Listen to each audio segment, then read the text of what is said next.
nosso primeiro beijo foi no altar, né? Isso é uma coisa que para mim era impossível de viver, né?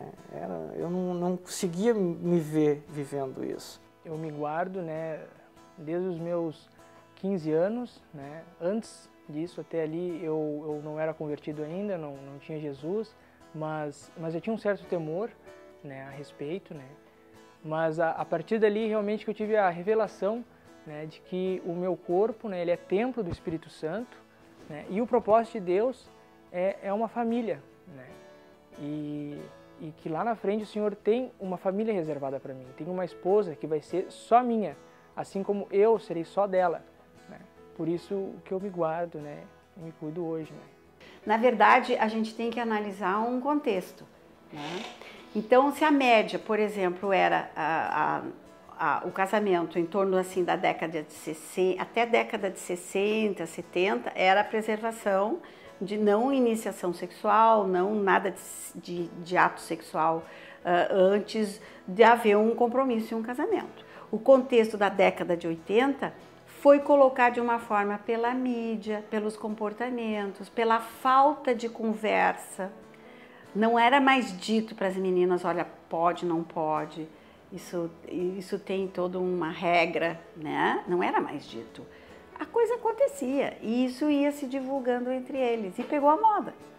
E na década de 90 em diante, então, parece que começou uma obrigação. E aí na década de 90, onde o maior número de trabalhos tem sido apresentados, é que houve essa total falta de uma linha, né? Onde o que? As meninas de 15, de 14, de 13 já estavam tendo a sua experienciação. Por quê? Porque elas estavam sendo assim, ó, não digo estimuladas, mas elas estavam tendo visibilidade do que fazer. As crianças eram preservadas e os jovens disso, e hoje não. A gente se conheceu e a gente não começou o relacionamento logo, né? Desde o dia que a gente se conheceu até o casamento, foram 2 anos que a gente se conheceu. A gente teve um relacionamento de amigos, né? Essa espera que eu não entendia primeiro, eu comecei a entender o que era. Era que realmente era uma decisão que eu teria que tomar para o resto da minha vida, teria que ter certeza disso, né? Teria que ter paz nisso. Então, isso foi um processo até demorado, né? Porque eu precisava primeiro conhecer o padrão de Deus, porque o meu padrão era totalmente distorcido. Nós vivemos numa sociedade de consumo, né? Onde as relações hoje elas se tornam imediatas, instantâneas, descartáveis. Como que descartáveis? Né? Tudo nós podemos, até nas nossas festas, nós percebemos as louças que nós compramos, plásticos, nós usamos e jogamos fora, nós somos do prático. Né? Vivemos esse mundo que tudo tem que ser muito facilitado, muito rápido. E as relações passam a ser assim, eu uso e jogo fora.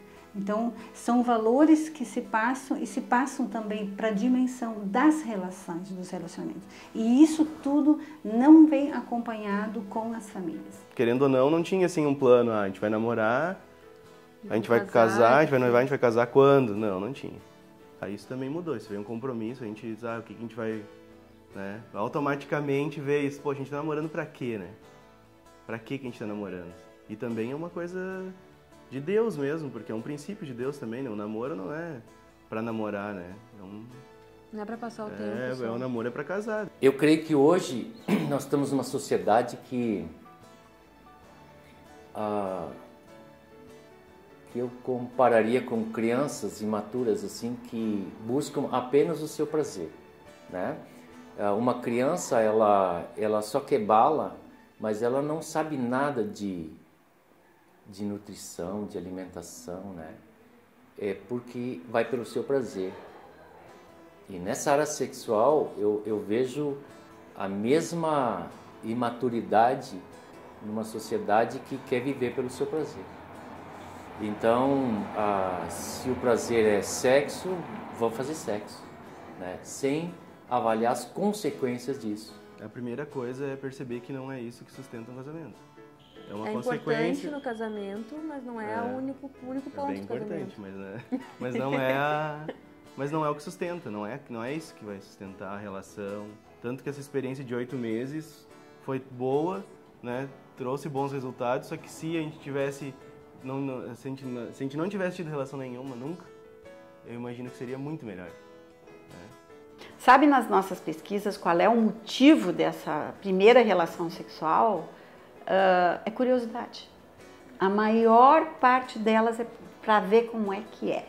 É que o jovem hoje, né, ele pensa tudo em fazer tudo antes, né? Que é tudo antes da hora, tudo tem que ser, né, correndo, tudo tem que ser na hora e tal. Então o que acontece? Na fase que é pro jovem, né, tá se guardando, tá? Para quando de fato entrar num relacionamento no Senhor e aí vir a casar, ele estiver com todo o gás, né? Aí não. Ele antes disso ele já vai gastando gás, ele já vai ficando com uma aqui, vai agarrando outra lá, aquela coisa toda, o tempo vai passando e ele vai gastando gás, ele vai, né? E assim, quando chegar lá no casamento, ele já vai ter passado por várias outras, né? E a palavra tá escrito também que o relacionamento assim sexual também é uma aliança, né, que a gente faz se tornando um. O casar virgem, né? Parece que é uma meta que tu quer alcançar. Não é isso. Se eu for pensar assim, eu quero casar virgem, que vantagem tem? Não, né? Não faz sentido de eu perder a virgindade antes, depois, né? Agora, se eu penso assim, que eu vou ter um relacionamento com alguém, né? E eu me preservei para esse alguém, então, quando eu encontrar este alguém, né? E ele tem o mesmo objetivo, eu sei que ele quer viver para mim e eu viver para ele, ou para essa pessoa, né, no caso. Então, esse relacionamento é um relacionamento onde se cria uma aliança de confiança, porque sabe que a pessoa se preservou para mim e eu me preservei para essa pessoa. Então, é uma partida, né, é um começo onde é sólido, né? É um princípio sólido, né? E além de que isso no corpo, né? Além de que a nossa parte emocional, psíquica, né? Ela fica preservada, né? Porque há uma relação de confiança. Até porque era tudo uma experiência, não foi só essa experiência. Junto com isso veio, né, uma experiência com Deus, uma experiência com os amigos, uma experiência com a igreja, tudo a mais, né? Onde a gente deixou dessa conjunção carnal, né? A gente abdicou por um tempinho ali, mas não foi só isso que parou, né? Não foi só isso que a gente ganhou também só entre nós dois, não. Foi uma experiência com Deus, uma experiência com a igreja, foi um momento que a gente viveu diferente mesmo, né? Não foi só isso, né? Até porque senão fica com fardo, né? Tu fica, né? Não posso isso, não posso, eu parei, coisa ruim. Não, foi coisa tranquila, foi bom. Bem bom mesmo, foi bom de ter. Na verdade, assim, na escola, eu troquei de turma esse ano, né? As minhas amigas da outra turma, todas sabiam e achavam normal. Mas como eu troquei de turma e eu fiz novos amigos, né? Porque eu não conhecia ninguém lá na turma. Desses dias eu conversando, eu contei pra elas. Daí, primeiro, eu falava, como? Isso não existe, eu vejo vocês há tanto tempo junto, como? Apavorada. E a outra achou bonito, ela disse, nossa, ele gosta de ti de verdade, ela falou. Isso não é por mim, é por Deus. Alguns entendem, acham legal, mas tem outros também que não acreditam. E mesmo depois do casamento, no meu outro trabalho, daí quando eu testemunhei para elas, mas daí elas ficaram mais apavoradas ainda, né? Mas como conseguiu esperar até na hora do casamento? Eu disse, não, realmente foi o Senhor, não tem outra explicação, né? Porque eu entendi o propósito, eu entendi o que o Senhor queria para minha vida, né? A santidade que Ele queria para minha vida. E realmente o Senhor conduziu tudo até o casamento e foi perfeito, eu não posso tirar nada, assim. O mais difícil foi porque a gente já tinha relação antes, a gente já estava acostumado com aquilo, era bom, a gente sabia que era bom. E a questão de dormir junto, né, e tudo, não deu pra mais dormir junto. Aí o Lucas não dormia mais lá em casa. Não dava, mas eu não... Tentação, né? A gente tem que aprender a lidar com isso. Afastar a aparência do mal, fugir da tentação pra não. Às vezes eu fazia um charminho pra ver se ele dormia lá em casa, né? Mas ele foi forte, não dava. Se eu dormir aqui eu não vou aguentar. Não. Então já que o propósito era esse. Se ela se guardou, se reservou para isso, talvez ela já vinha pensando positivamente, já ela tinha isso como uma coisa saudável. Vai ser ruim para aquela que vai achar feio, errado, vergonhoso, sabe? Mas isso acontece com as adolescentes também. Então, na verdade, a educação sexual, desde pequenininha se vê o sexo como uma coisa natural, como uma coisa boa, que vai ter o seu tempo certo. Hoje, na nossa sociedade, as pessoas não estão formadas para educar um ser integral. Se cuida o corpo, mas não se cuida do ser como ser por inteiro, né? Então, assim, o que traz de dificuldades para um relacionamento que começa no corpo? Os cônjuges não se conhecem um ao outro. Quem é este outro que eu estou? Então, o amor vai durar enquanto durar. Eu estou aqui, terminou a paixão, e a paixão dura em média 2 a 3 anos, e o que sobra? Não sobrou mais nada. Então vamos terminar. O divórcio está aí, tudo está facilitado. Os problemas não resolvidos vão para o próximo relacionamento. E neste próximo relacionamento as coisas se repetem e as pessoas saem frustradas porque também ele rompe. Eu acredito que os hormônios estão ali, né? Fluindo. Então, a gente não tem como ficar muito tempo junto, sozinho. A gente se vê no almoço, que eu almoço quase todo dia com ele, mas daí a mãe dele tá junto, né? Sim. As principais estratégias mesmo para não deixar acontecer é evitar de ficar muito tempo sozinho e muita oração. Deus criou o homem para ter prazer na sua relação íntima, a mulher com o homem, né? Dentro do princípio de Deus, que é dentro do casamento, né? Agora é impossível viver a vida de Deus sem Deus. Bom, gente, nenhum de nós éramos virgens mais, né? A Ana foi noiva, né? Eu tive namorado, cheguei a ser noivo também no mundo. Então a gente já tinha essa experiência sexual antes, né? A Ana, muito menos, né? Mas eu tive bastante experiência nessa área. Então eu tive, primeiro, uma preocupação, né?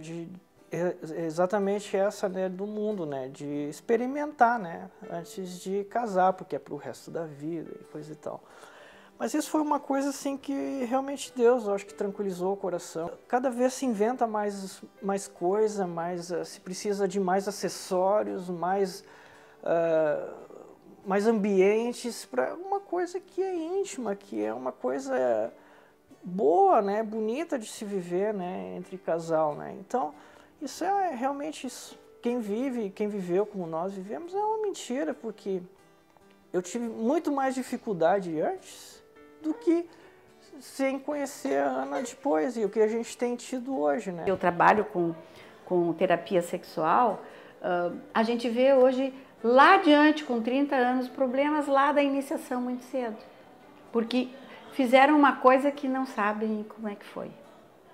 Eu costumo comparar assim, ó, se tu começar a andar de bicicleta, alguém vai te segurando, né? Tu vai no plano e vai indo por etapas, né? E quando tu já andar bastante tempo de bicicleta, tu vai te animar a descer uma lomba. E olhe lá, tem que ter muito controle sobre aquela bicicleta. Eu comparo sempre com isso. Tu vai deixar alguém que pegou a bicicleta hoje, ganhou a bicicleta e desceu uma lomba, o que vai acontecer com ela?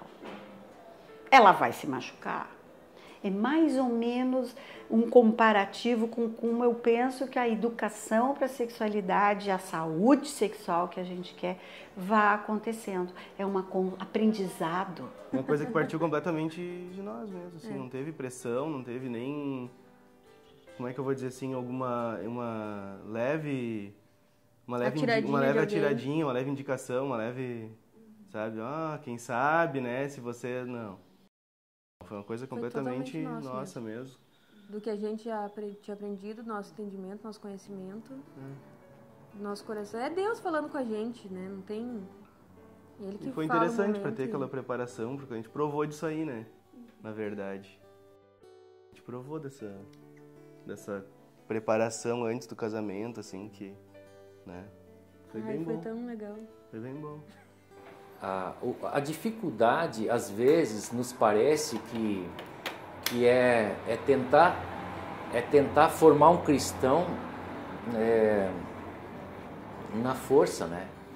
E isso não funciona, né? Para mim, dizer que é cristão é dizer aquele que segue Cristo. A seguir a Cristo é alguém que vai atrás, ou seja, decidiu seguir.